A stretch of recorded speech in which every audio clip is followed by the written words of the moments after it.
ভগবান, please help me. আমাকে আমার বাড়িতে ঠিক মতো পৌঁছে দাও প্লিজ।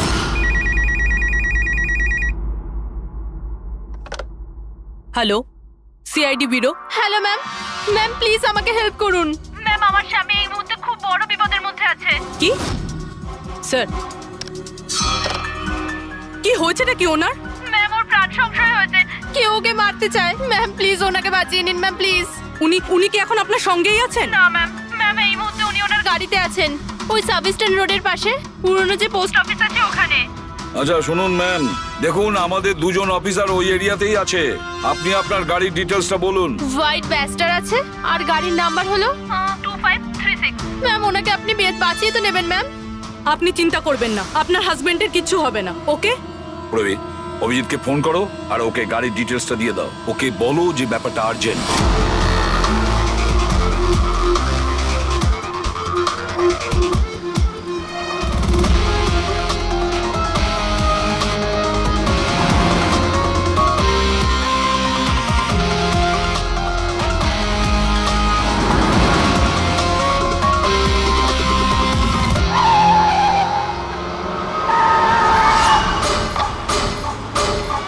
হ্যাঁ হ্যাঁ, এই নাম্বারটাই। ও গাড়ি এইভাবে কেন চালাচ্ছে? এ তো অ্যাক্সিডেন্ট করে দেবে।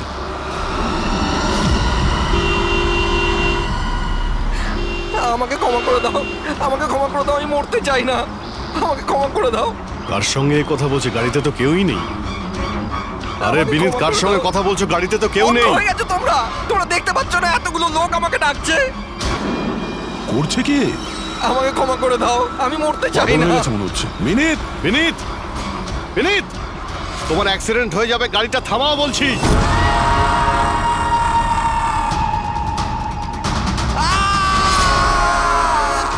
আঙ্কেল আমার সাথে খেলো না, খুব মজা হবে। বিনীত, গাড়ি থামাও, সাইডে দাঁড় করাও।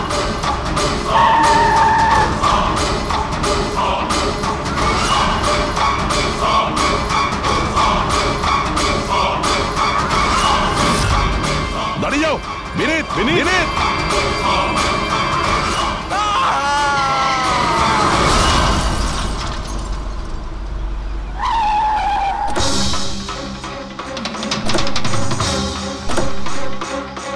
বিনীত। ও নো, এ তো মারা গেছে।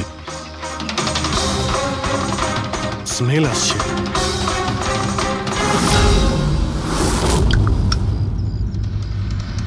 মদ। ড্রিঙ্ক করে গাড়ি চালাচ্ছিল, কিন্তু ও গাড়িতে কথা বলছিল কার সাথে? মদের নেশায় ভুলভাল বকছিল। মদ খেলে তো এটাই হয়, অ্যাক্সিডেন্ট। আপনি তো আমাকে কথা দিয়েছিলেন না যে বিনীতের কিছু হবে না, তো এটা কি হয়ে গেল? দেখুন ম্যাডাম, যদি ওনার অন্য কোনো দের হাত থেকে প্রাণ সংশয় থাকতো আমরা ওনাকে নিশ্চয়ই বাঁচাতাম, কিন্তু উনি তো নিজেই মদ খেয়ে গাড়ি চালাচ্ছিলেন। আপনি তো জানেন এটা কতটা ডেঞ্জারাস। না, ওনার প্রাণ ওনার নিজের জন্য যায়নি, বরং তাদের জন্য গেছে যারাও এতদিন ধরে ওকে বিরক্ত করছিল। কারা? সকাল সন্ধে ঘুমিয়ে জেগে সব সময় ওকে বিরক্ত করত। উনি এতটাই চিন্তিত হয়ে গিয়েছিলেন যে উনি নিজের বিজনেসেও পুরোপুরি নজর দিতে পারছিলেন না। কোন লোকের কথা বলছেন আপনি? একটু পরিষ্কার করে বলুন। ম্যাম, বিনীতের মৃত্যু আমাদের সামনে হয়েছে, আর ওই সময় ও ছাড়া গাড়িতে কেউ ছিল না। তাহলে ওর মৃত্যুর দোষ আপনি অন্য কারোর ঘাড়ে চাপাচ্ছেন কেন? কারণ ওনার খুন হয়েছে, মার্ডার। এটা মার্ডার। মার্ডার হয়েছে? আপনি কি জানেন কারা করেছে এটা? আত্মারা। হতে পারে আপনারা ওই আত্মাটাকে দেখতে পাননি, কিন্তু বিনীত ওদের পরিষ্কারভাবে দেখতে পেত। সিআইডিরা আত্মাটাত্মায় বিশ্বাস করে না। আপনিও মানতেন স্যার যদি আপনি 2 সপ্তাহ আগের ঘটনাটা দেখে থাকতেন। লীলা ওঠো, ওঠো লীলা, লীলা ওঠো। বিনীত বিনীত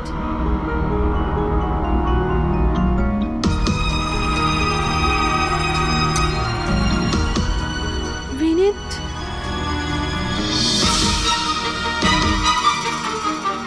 বিনীত কি হয়েছে বিনীত? ওই দেখো আলমারির ওপরে। কি আছে ওখানে বিনীত? লীলা, আলমারির উপরে কেউ আমাকে দেখছে, আমাকে শুতে দিচ্ছে না। বিনীত ওখানে কিচ্ছু নেই, কিচ্ছু নেই। তুমি না নিশ্চয়ই কোনো খারাপ স্বপ্ন দেখেছো। চলো শোবে চলো। আমি কোনো স্বপ্ন দেখিনি। ওই দেখো এখনো দেখছে আমাকে। তুমি কেন দেখতে পাচ্ছ না? বিনীত ওখানে কিচ্ছু নেই। তোমার শরীর ঠিক নেই বিনীত, চলো তুমি এসে শুয়ে পড়ো। চলো, কিচ্ছু নেই বিনীত। তুমি না খারাপ স্বপ্ন দেখেছো, তার জন্য এরকম হচ্ছে। সরি সরি, আমাকে ক্ষমা করে দাও প্লিজ। 1 মিনিট। আর এই বিনীত কি কারণে ক্ষমা চাইছিল? এটা তো আমিও জানি না স্যার।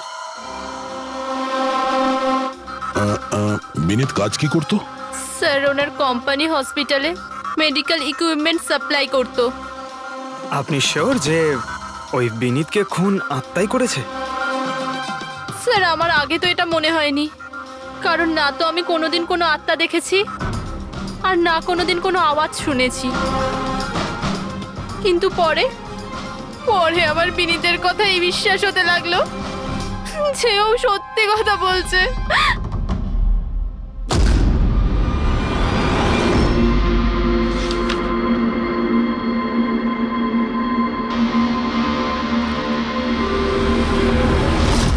হ্যাঁ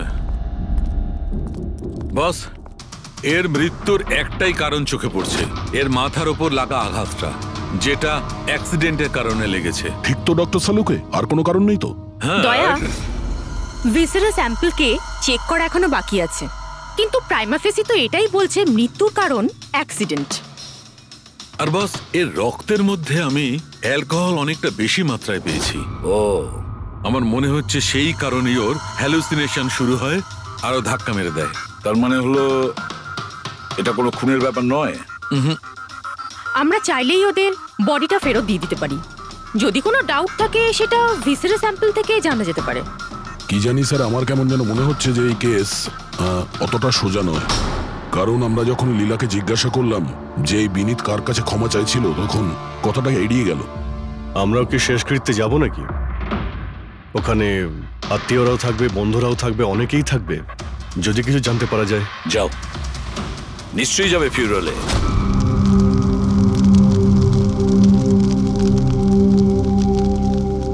ঠিকই হয়েছে, মরে গেছে। খারাপ লোকেদের সাথে এটাই হওয়া উচিত। তুমি একদম ঠিক বলেছো, এই ধরনের লোকের এরকমই মৃত্যু হওয়া উচিত। ব্যাস, আর ওই দিনটার অপেক্ষা করছি যেদিন ওই দুজনেরও চিতা জ্বলতে দেখব। ওই দিন আমি তোমাদের দুজনকে অনেক বড় পার্টি দেব। কি সমস্যা কি তোমার? হ্যাঁ, এখানে একটা শোক পালন করার জায়গায় উৎসব পালনের কথা বলছো তোমরা? কেন করব না উৎসব? আরে আসল উৎসব তো সেদিন হবে যেদিন এই দুজনেরও চিতা জ্বলবে। ওরা দুজনে চিতায় উঠুক কি না উঠুক, তুমি সিআইডি রাতে ঠিকই আসবে। স্যার, আপনারা যদি সিআইডির লোক হন তাহলে অপরাধীদের সাহায্য করার বদলে আমাদেরকে ন্যায় বিচার দেওয়া উচিত। 1 মিনিট। কি বলতে চাও পরিষ্কার করে বলো। স্যার, আমার নাম পুনিত, আর আমার বাবা পার্পল হসপিটালে ভর্তি ছিল। ভেন্টিলেটরে ছিলেন। ডাক্তারবাবু, নার্স, ডাক্তারবাবু কোথায়? আমার বাবা মারা যাবে এক্ষুনি। প্লিজ প্লিজ ডাক্তারবাবুকে বলুন। কি হয়েছে? কেন চিৎকার করছেন? চিৎকার করবো না তো কি করবো? আমার বাবা ওখানে মারা যাচ্ছে আর আপনাদের স্টাফ এখানে বসে মাছি মারছে। আপনি আগে শান্ত হন প্লিজ। আপনি পেশেন্টের কাছে যান, আমি দেখছি। তাড়াতাড়ি করুন প্লিজ। হ্যাঁ ম্যাম, একটা ঘটনা ঘটে গেছে। সমস্ত ভেন্টিলেটর এক এক করে বন্ধ হচ্ছে। কি? হ্যাঁ ম্যাডাম, আমাদের দুজন ডাক্তার ম্যানুয়ালি অক্সিজেন দেওয়ার চেষ্টা করছে। ম্যাডাম, সবার সাথে এরকম হওয়াটা ঠিক নয়। যদি ভেন্টিলেটর ঠিক না হয় তাহলে পেশেন্টরা মরে যাবে। আরে আস্তে বলো। আরে আর এটা হসপিটালের রেপুটেশনের ব্যাপার। এটা যদি পেশেন্টের বাড়ির লোকেরা জানতে পারে না তাহলে একটা ঝামেলা হয়ে যাবে। ডক্টর, আপনারা প্লিজ 2 মিনিট সময় দিন, আমরা সলিউশন বার করছি। ম্যাম, এক এক করে সব ভেন্টিলেটর বন্ধ হয়ে যাচ্ছে। তুমি যাও বাকি ওয়ার্ডসগুলো চেক করো, যাও। Okay ma'am. আরে ওই আমাদের সাপ্লায়ার বিনীতকে ফোন করো না, ওই সব কিছু ব্যবস্থা করে দেবে। প্লিজ টেনশন নেওয়ার কোনো ব্যাপার নেই। ডক্টর মেহেক, হচ্ছে কি এসব? স্যার ভেন্টিলেটর সব বন্ধ হয়ে গেছে স্যার। আপনারা প্লিজ শান্ত হন, আমি কথা বলছি। স্যার এক এক করে সমস্ত ভেন্টিলেটর বন্ধ হয়ে যাচ্ছে স্যার। কি এটা কিভাবে হতে পারে? তো কোনো হসপিটালে ফোন করো না, ওখান থেকে আনাও। আরে রাজা, ফোন লাগাও। আর মেহেক একটা কাজ করো, এখানে যে টেকনিশিয়ান আছে ওকে ডাকো। রাজা, কি হলো তোমার? তুমি কি শুনতে পাচ্ছ না স্যার কি বললেন? আপনারা কি ডিসকাস করে টাইম ওয়েস্ট করছেন? আমার বাবা মারা যাবে ওখানে। আপনি প্লিজ একটু শান্ত হন, আমরা এক্ষুনি যাচ্ছি please. Ma'am, ma'am, sir, ma'am, very bad news. 2টো পেশেন্টের জীবন চলে গেছে। 5টা পেশেন্ট খুব ক্রিটিক্যাল অবস্থায় আছে। স্যার, আজ আমাদের পরিবারের লোক আমাদের সাথে নেই। এর জন্য দায়ী শুধুমাত্র এই 3 জন লোক, বিনীত, মেহেক আর রাজা। আচ্ছা, এই বিনীত তো ইকুইপমেন্ট সাপ্লাই করতো, তাই না? হ্যাঁ স্যার। আর বাকি দুজন? স্যার, যেদিন এই ঘটনাটা ঘটেছিল সেদিন মেহেক ডক্টর ইনচার্জ ছিল আর রাজা হসপিটালে অ্যাডমিন সামলাতো। আচ্ছা, এনারা দুজনই কি শুধু হসপিটাল থেকে এসেছেন নাকি ওখান থেকে আরো অনেকে এসেছেন? এসছে স্যার, ওই হেড নার্স পরিণীতা, ওই শেখর যে মেনটেন্যান্সে ছিল, আর উনি ডক্টর কেদার, এই হসপিটালের মালিক। ঠিক আছে, এখন শান্ত হয়ে যাও। আমরা এই মামলার গভীরে যাব। যদি তোমার বাবার সঙ্গে কোনো অন্যায় হয় তো ন্যায় বিচার তুমি নিশ্চয়ই পাবে।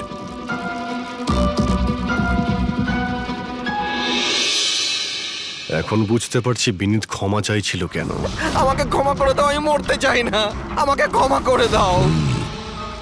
আর এটাও বুঝতে পারছি যে বিনীতের মৃত্যুতে সবাই এত খুশি কেন। তার মানে বিনীতের মৃত্যুর কারণ যে কেউ হতে পারে। আর বিনীতের পরে খুনির পরের শিকার এই এদের দুজনের মধ্যে কেউ হতে পারে।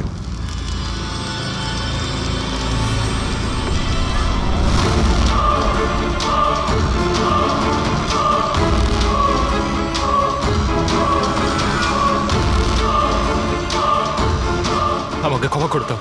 তুমি আমাকে কেন মরতে দিলে? আমার পিছু নিও না।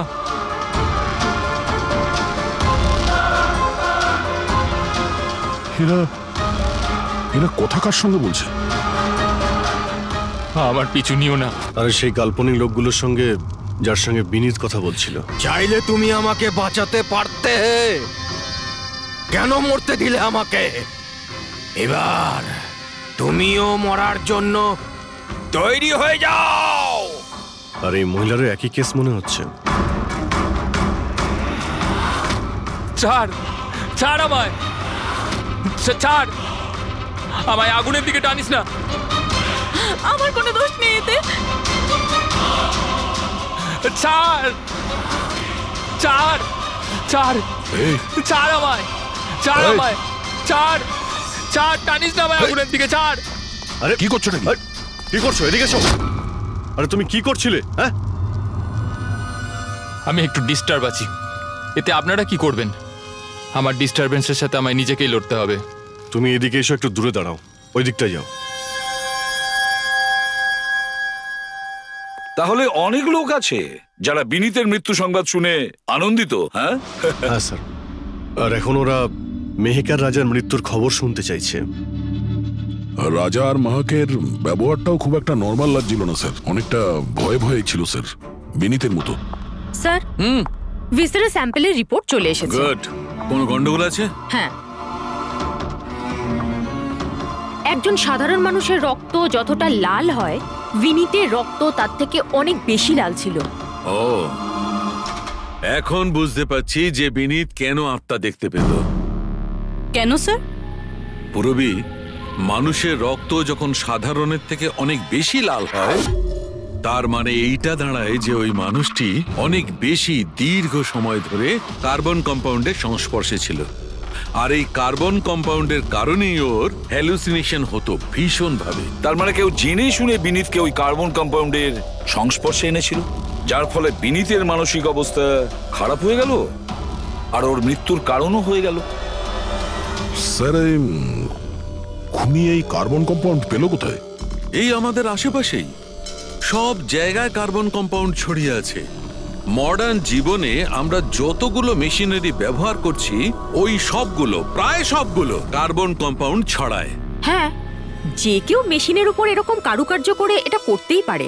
তার মানে বিনীত গাড়িতে বসার আগে এরকম কোনো কেমিক্যালের সংস্পর্শে এসেছিল, যার জন্য ওর এইসব হ্যালুসিনেশন এইসব হচ্ছিল। স্যার ঠিক কথা বস। গাড়িটার এক্সস্ট সিস্টেমটা চেক করতে হবে। গন্ডগোলটা ওখানেই হয়েছে।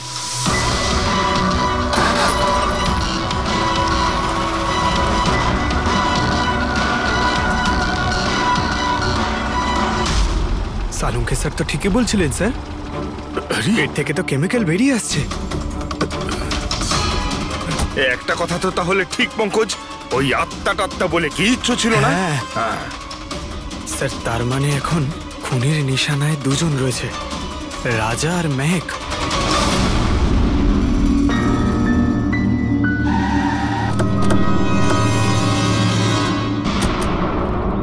শ্মশানে রাজার ব্যবহারটা খুব একটা ঠিক ছিল না, এখনো মানসিক অবস্থা ঠিক নয়।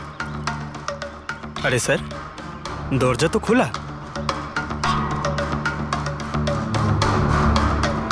আচ্ছা, খুনি রাজার কাছে পৌঁছে যায়নি তো? এসব কি হচ্ছে? ক্যান্ডেলস,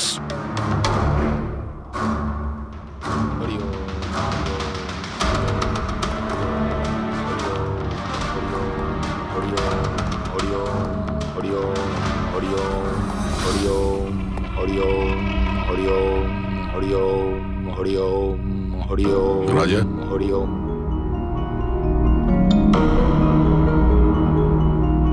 এখন ঠিক আছো? কারা আপনারা? সিআইডি। বিনীতের শেষকৃত্যে দেখা হয়েছিল আমাদের। তুমি আগুনে ঝাঁপাতে যাচ্ছিলে, আমরা তোমাকে আটকেছিলাম, মনে আছে? ঝাঁপ দিতে যাচ্ছিলে, আমরা তোমাকে। এবার আপনাদের আমাকে আটকানোর বা বাঁচানোর কোনো দরকার নেই। যতক্ষণ বিনীতের খুনি ধরা না পড়বে তোমারও প্রাণের সংশয় আছে। আচ্ছা, একদম ঠিকঠাক বলো, ওই 12 জন রোগীর মৃত্যু কি তোমার গাফিলতিতে হয়েছিল? খবরদার বলছি, আমার ওপর এরকম নোংরা আর মিথ্যা অপবাদ দেবেন না। আমি নির্দোষ, আমার জন্য কেউ মরেনি। শান্ত হও, শান্ত হও। রাজাকে অনেক কষ্টে শান্ত করেছি, ওকে ডাকাবেন না। আপনি কে? আমার নাম শ্লোক। আমি রাজাকে এই খারাপ সময় থেকে বার করে আনবার চেষ্টা করছি। ও, তার মানে আপনি সাইকিয়াট্রিস্ট? সাইকিয়াট্রিস্ট নয়, সাইকি, মিডিয়াম। এই জগৎ আর অন্য জগতের সঙ্গে একটা সেতু ভেবে নাও। অন্য জগৎ? অন্য আবার কোন জগৎ? ওই আত্মাদের জগৎ। যদিও আমরাও একটা মাধ্যম, অপরাধ দুনিয়া থেকে নিয়ে জেলের ভেতর গারদের পেছনে পৌঁছানোর পুল। আপনারা আমাকে জেলে পাঠাবার চেষ্টা করছেন কেন? আমি তো রাজাকে আত্মাদের থেকে বাঁচাবার চেষ্টা করছি। রাজাকে আত্মার থেকে নয়, কেমিক্যাল পয়জন থেকে বাঁচানোর দরকার। আর বন্ধ করো তোমার এই ঢং, বুঝেছো? স্যার, ও কোন দিকে ইঙ্গিত করছে? ওই বুড়ো লোকটার দিকে, যে এসি নিচে দাঁড়িয়ে রয়েছে। ও কার কথা বলছে? আমি তো কাউকে দেখতে পাচ্ছি না। আমিও দেখতে পাচ্ছি না। মানুন বা না মানুন, এই ঘরের মধ্যে কোনো শক্তিশালী আত্মা আছে যে রাজার ক্ষতি করতে চাইছে। এক্ষুনি জেনে যাবেন।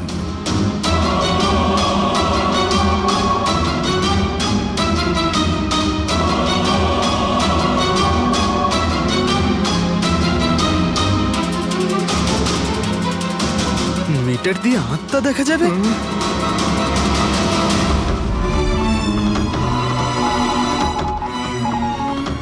দেখলেন, ওই আত্মাটা এসির পাশেই আছে। আমার ইএমএফ মেশিন মিথ্যে বলবে না।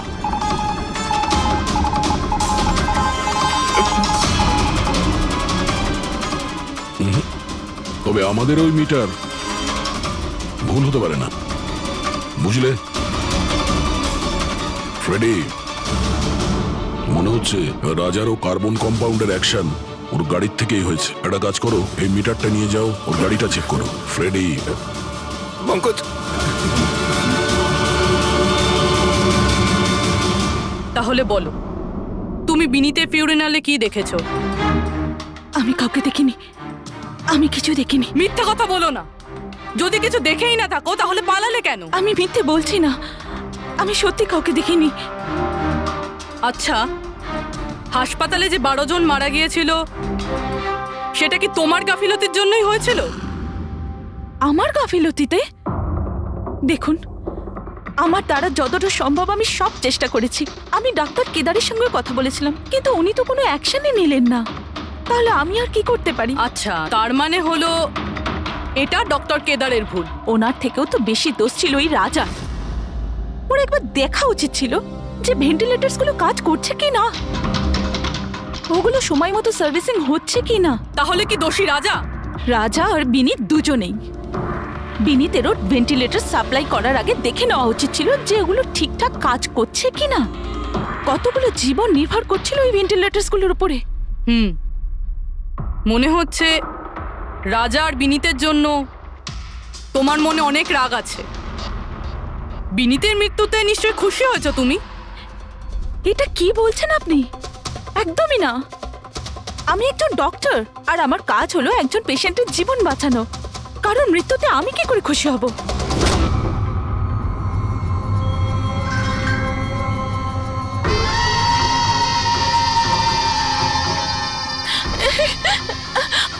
আবার এসে গেছে, আবার এসে গেছে। কিন্তু কিন্তু এখানে তো কেউই নেই। আরে এখানে কেউই নেই। দেখো, তুমি ভয় পেও না। যতক্ষণ আমি আছি তোমার কিছু হবে না, ঠিক আছে?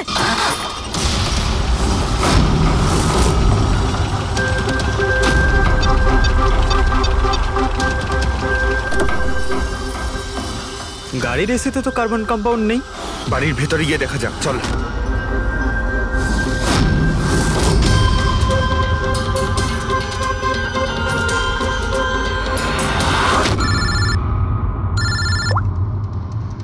হ্যাঁ পূরবী, মেহেকের বাড়িতে কোনো কেমিক্যাল পাওয়া যায়নি? ঠিক আছে, যতক্ষণ ওই খুনি ধরা না পড়ে ততক্ষণ তুমি ওর সঙ্গেই থাকো, ঠিক আছে? স্যার, হ্যাঁ, কার্বন কম্পাউন্ড এখানে কোথাও নেই। কোথাও কোনো কেমিক্যাল পাওয়া যাবে না। বিজ্ঞানের জগৎ আর কেমিক্যালের জগতের বাইরেও আর একটা জগৎ আছে, মানুন অথবা না মানুন। চুপ, মুখ বন্ধ। যতক্ষণ বলতে না বলবো মুখ খুলবে না। রাজাবাবু, আপনার ভয়ের কোনো কারণ নেই। আমরা আছি এখানে। যতক্ষণ না ওই খুনি ধরা পড়বে সিআইডি আপনার সঙ্গেই আছে। আমার সিআইডির দরকার নেই। ইনি রয়েছেন না আমার সুরক্ষা করার জন্য। আরে এটা কিভাবে সম্ভব? না রাজার বাড়িতে কেমিক্যাল পাওয়া গেছে আর না মেহেকের বাড়িতে পাওয়া গেছে। এটা কি করে সম্ভব? স্যার, আমরা রাজার বাড়িটাকে ভালো করে চেক করেছি, এক একটা কোণা দেখেছি, ওই গাড়িটাও চেক করেছি, কোথাও কিছু পাওয়া যায়নি। হ্যাঁ, কিন্তু দয়া, যদি কোনো কেমিক্যাল ব্যবহারই না হয়ে থাকে তাহলে রাজা আর মেহেকের হ্যালোজুলেশন হলো কি করে? কোনো তো একটা কারণ থাকবে। আর স্যার, যেভাবে বিনীতের কারের এসিতে কেমিক্যালের ব্যবহার করা হয়েছে, এটা কোনো আনপ্রফেশনাল কেউ করেছে বলে আমার মনে হয় না। একটা কাজ করা যাক, যারা মারা গেছে তাদের বাড়িতে দেখো, হয়তো কেউ থাকতে পারে যে কেমিক্যালের বিষয়ে খুব ভালো করে জানে, বা কেউ কেমিক্যালের এক্সপার্ট। আর হ্যাঁ, হসপিটালের ওই স্টাফকে ডাকো। চিফ নার্স যে আছে না, হেড নার্স পরিণীতা, আর হেড টেকনিশিয়ান শেখর, আর মালিক কেদার, তিনজনকেই ডাকো। দেখা যাক।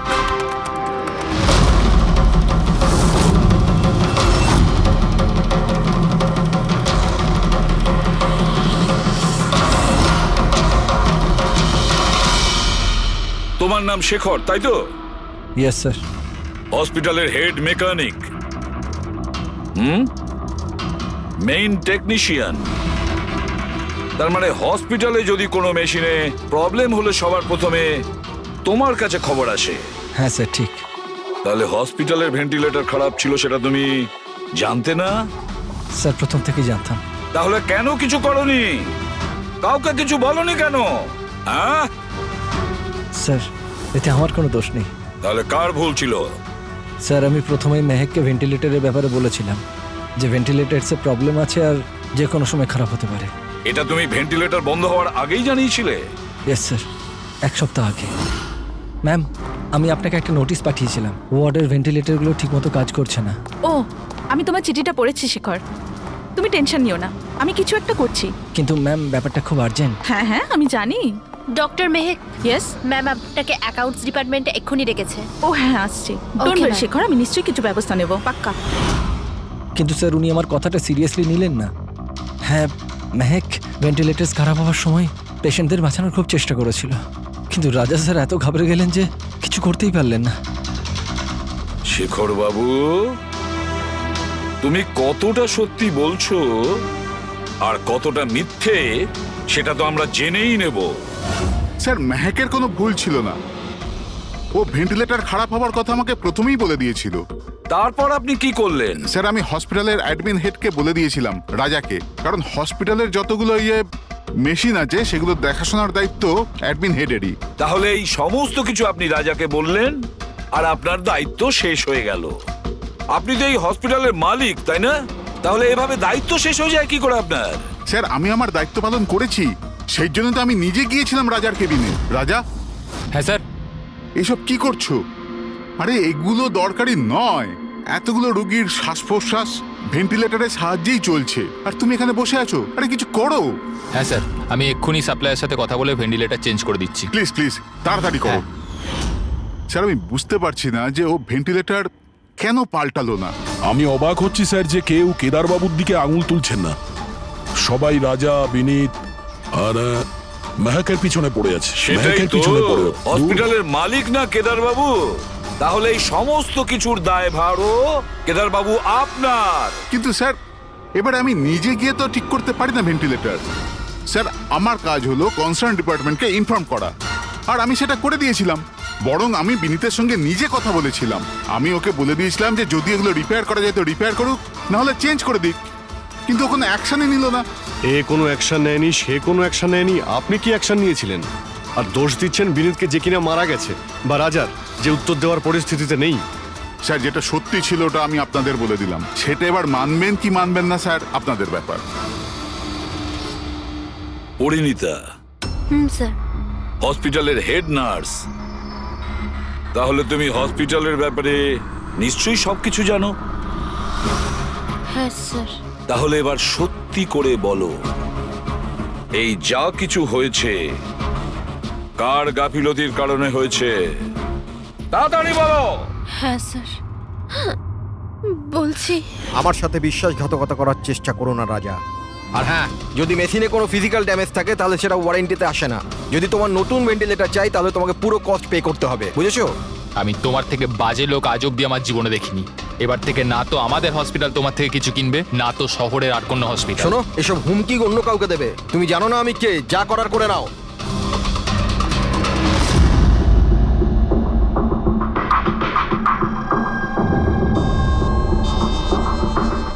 এই যা কিছুই হয়েছে এই রাজা আর বিনীতের ঝগড়ার কারণেই হয়েছে।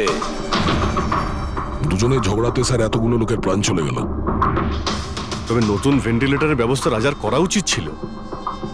স্যার, এই রোগীদের পরিবারের মধ্যে 3 জন এমন আছে যারা কেমিক্যাল ইঞ্জিনিয়ারিং করেছে। আচ্ছা, 3 জন?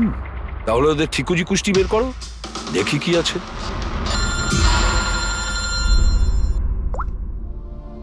Hello ACP Pradyuman. হোয়াট? ঠিক আছে, আমরা এক্ষুনি পৌঁছচ্ছি। কি হয়েছে স্যার?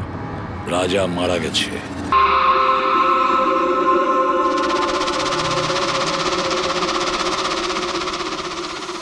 দয়া, এর মৃত্যু তো মাথায় চোট লাগার কারণেই হয়েছে। মনে হচ্ছে ছাদ থেকে লাফ দিয়েছে। হতে পারে হ্যালুসিনেশন এত জোরে হয়ে গেছে যে ঘাবড়ে গিয়ে রাজা উপর থেকে ঝাঁপ মেরে দিয়েছে। আর তুমি খেয়াল রাখছিলে না এর? এই খেয়াল রেখেছো তুমি? হ্যাঁ স্যার, রাজা তো একদম শান্ত হয়ে শুয়ে পড়েছিল। আমি কি করে জানবো যে হঠাৎ করে উঠে পড়বে আর আত্মহত্যা করে ফেলবে? যখন এটা হয়েছিল তুমি কোথায় ছিলে? হ্যাঁ স্যার, আমি অন্য ঘরে শুয়েছিলাম। তখনই আমি রাজার জোরে জোরে চিৎকার শুনলাম। আমি এই আত্মাদের সহ্য করতে পারছি না, আমার নিস্তার চাই, মুক্তি চাই। আর যতক্ষণ আমি ওর কাছে পৌঁছবো ততক্ষণ ও ছাদ থেকে পড়ে গেছে। বাহ, কি অদ্ভুত ব্যাপার, রাজাকে একলা রেখে তুমি নাকে তেল দিয়ে ঘুমোচ্ছিলে? হ্যাঁ, আমি তো মনস্থির করেই ছিলাম ঘুমোবো না। কে জানে কিভাবে ঘুমিয়ে পড়লাম। নিশ্চয়ই আমাকে ওই আত্মাগুলোই ঘুম পাড়িয়ে দিয়েছিল। আপনি আপনি এটা দেখুন স্যার, মিটারের রিডিং কত বেড়ে গেছে। আমারও কিন্তু একটু ক্লান্তি ভাব লাগছে স্যার। আর দ্বিতীয়বার যদি আমাকে এই মিটার দেখিয়ে দিস না তাহলে মনে রাখিস। দয়া, 1 মিনিট ভাই, একটু মিটারটা দেখি। এই নিন। এই মিটারটা আমি রাখছি। হ্যাঁ, আমি ফেরত দিয়ে দেবো পরে। ঠিক আছে স্যার, কিন্তু দিয়ে দেবেন? হ্যাঁ, দিয়ে দেবো দিয়ে দেবো। বরং এখন তুমি বাড়ি গিয়ে একটু আরাম করো। ক্লান্ত হয়ে গেছো, একটু দুর্বল লাগছে। হ্যাঁ হ্যাঁ স্যার। ঠিক মতো ঘুমও হয়নি। যাও যাও, আরাম করো। এটা কি ডক্টর সালুকে? ওকে যেতে দিলেন আর এই মিটারটা রেখে দিলেন? দয়া, এই যে মিটারটা না, এটা খুব কাজের জিনিস।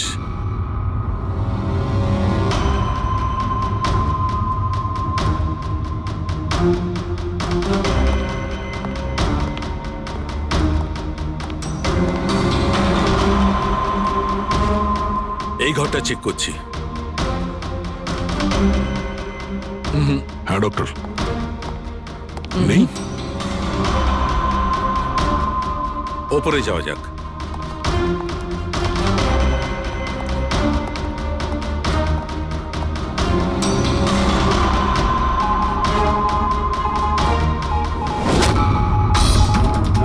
আরে সালুঙ্কে স্যার, সাবধানে। এই নিডলটা তো একেবারে জঙ্গলি ঘোড়ার মতো দৌড়চ্ছে।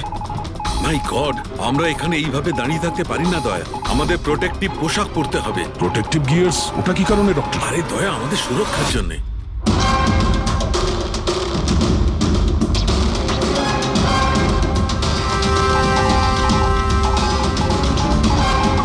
এই দেখো, সবচেয়ে বেশি মিটার রিডিং এখানেই পাওয়া যাচ্ছে, এই এসিটার নিচে। মনে স্যার ওই পঙ্কজ, খবরদার খবরদার যদি আত্মার নাম নিয়েছো। স্যার, এই মিটারটা কোন দিকে ইঙ্গিত করছে? বলছি বাইরে চলো, বাইরে চলো।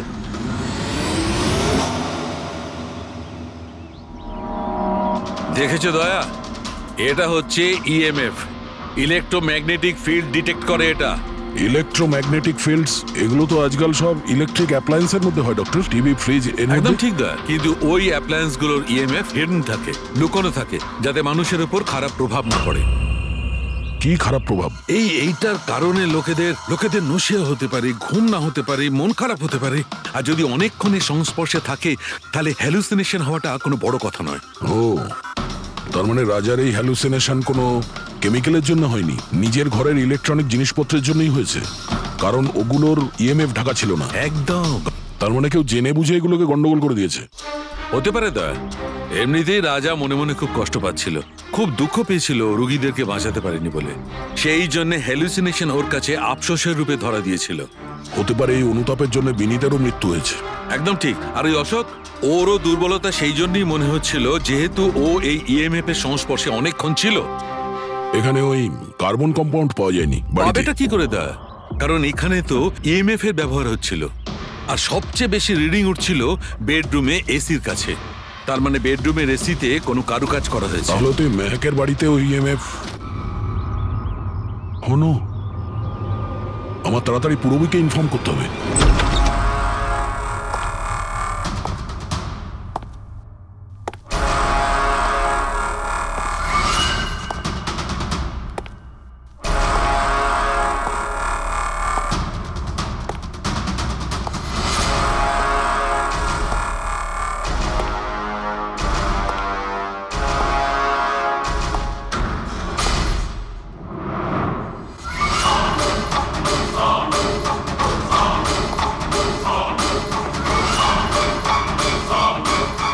আমাকে একবার মেরে শান্তি হয়নি তোমার?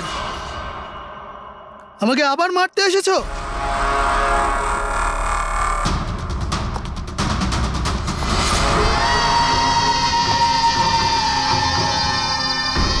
তুমি? আমি তোমাকে সেলফ ডিফেন্সে মেরেছিলাম। আর তাছাড়া তুমি একজন অপরাধী। অপরাধীদের কি পরিবার থাকে না? তোমার জন্য আমার মেয়ে অনাথ হয়ে গেছে। আর এই রক্ত দেখছো, সব তোমার জন্য। আমি আর তোমাকে ছাড়বো না। দেখো আমার কাছে আসবে না, আমি কিন্তু মেরে দেবো। আমি তোমাকে ছাড়বো না। আমার কাছে আসবে না, আমি কিন্তু বলছি মেরে দেবো। আমি বলছি আমার কাছে আসবে না, আমি মেরে। রবি কি করছো তুমি? ছাড়ো এটা। স্যার ওই যে ওই লোকটা। কি? স্যার এখানে। স্যার ওনাকে ধরুন, উনি আমাকে মারতে চান। এক মিনিট, আগে এখান থেকে বাইরে চলুন। তাড়াতাড়ি চলো, প্লিজ তাড়াতাড়ি, প্লিজ তাড়াতাড়ি, ফাস্ট।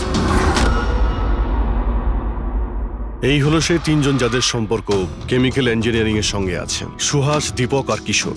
খুনি এদের মধ্যে যে কেউ হতে পারে।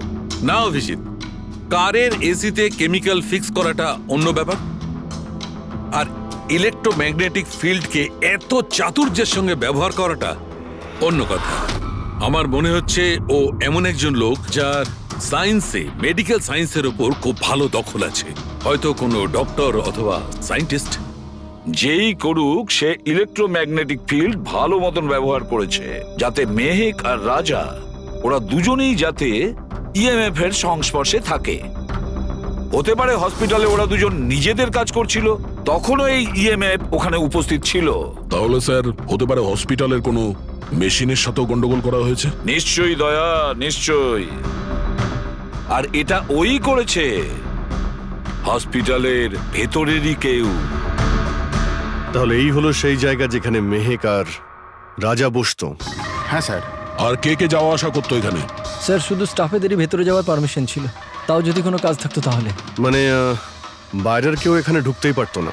না স্যার, এমনকি রুগীদেরও এখানে ভেতরে আসার অনুমতি ছিল না। তার মানে তো এটা বোঝা গেল যে স্টাফেদের মধ্যেই কেউ, মানে আপনাদের মধ্যেই কেউ একজন খুনি। এ আপনি কিভাবে বলতে পারেন? এটা আমরা বলছি না, এটা এই ইএমএফ মেশিনটাই আমাদের সবকিছু বলে দিয়েছে। আর এই ইএমএফ মেশিনের হিসাবে এই এসির সাথে কোনো গন্ডগোল করা হয়েছে। তার মানে রাজা আর মেহেককে মারার চেষ্টা করা হয়েছিল, কিন্তু বেচারা রাজা মারা গেছে। এসির সাথে গন্ডগোল? কি বলছেন আপনি? আমি তো কিছু বুঝতেই পারছি না। এই কথাটা এই রুমে থাকা শুধুমাত্র সেই বুঝতে পারবে যে নিজেই খুনি। আর ও আজ এখানে প্রোটেক্টিভ গিয়ার পরে এসছে, যাতে ইলেকট্রোম্যাগনেটিক ফ্রিকোয়েন্সিতে তার কোনো ক্ষতি না হয়, তাই তো? কি সে?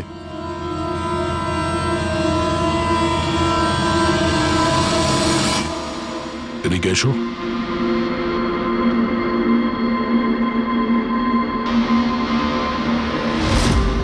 ফ্যাশন সেন্স তো তোমার খুব ভালো, শেখর। জামা কাপড়ের ভেতরে এই সুরক্ষা কবচ। দেখো, তোমার সমস্ত প্ল্যান আমরা জেনে ফেলেছি, তোমার ব্যাপারে সমস্ত খোঁজ খবর নিয়েছি। তুমি এখানকার এমন একজন টেকনিশিয়ান যে এসির সঙ্গে কোনো গন্ডগোল করতে পারে। এখন তাড়াতাড়ি বলো, কেন করেছো তুমি এসব? আমি করেছি এসব। আর কি ভুল করেছি আমি যদি মেহেক, বিনীতা, রাজার ওপর অভিযোগ লাগিয়েছি। তো এদের জন্য 12টা পেশেন্টের মৃত্যু হয়েছে, যেটা আমি দেখতে পারিনি। তারপর আমি ভাবলাম যে এদের এরকমই মৃত্যু দেওয়ার প্রয়োজন আছে, যেভাবে 12টা পেশেন্ট মারা গেছে। সেই জন্য আমি ইএমএফ আর কার্বন কম্পাউন্ডের বিষ ব্যবহার করেছি ওদের মারার জন্য, যাতে এদেরকে এমন মৃত্যু দিতে পারি, মৃত্যু নয়, একটা ভয়ঙ্কর মৃত্যু। এটাই আমার ন্যায় বিচার। শাস্তি দেওয়ার অধিকার শুধুমাত্র আইনের আছে, অন্য কারো নয়, বুঝেছো? তুমি জানতে যে এই কেমিক্যাল ব্যবহার করলে ওদের হ্যালুসিনেশন হবে, ওই মারা যাওয়া রোগীগুলো ওরা সামনে দেখতে পাবে, যার জন্য ও পাগল হয়ে যাবে, তাই তো? কিন্তু আমি আমার লক্ষ্য পূরণ করতে পেরেছি। যেরকম মৃত্যু আমি চেয়েছিলাম দিতে, সেরকমই মৃত্যু বিনীতার রাজাকে আমি দিয়েছি। কিন্তু দুঃখের ব্যাপার, মেহেককে আপনারা শেষ মুহূর্তে বাঁচিয়ে নিলেন। সফল তো তুমি তখন হতে যদি তুমি কোনো অপরাধ না করে ওদেরকে শাস্তি দিতে।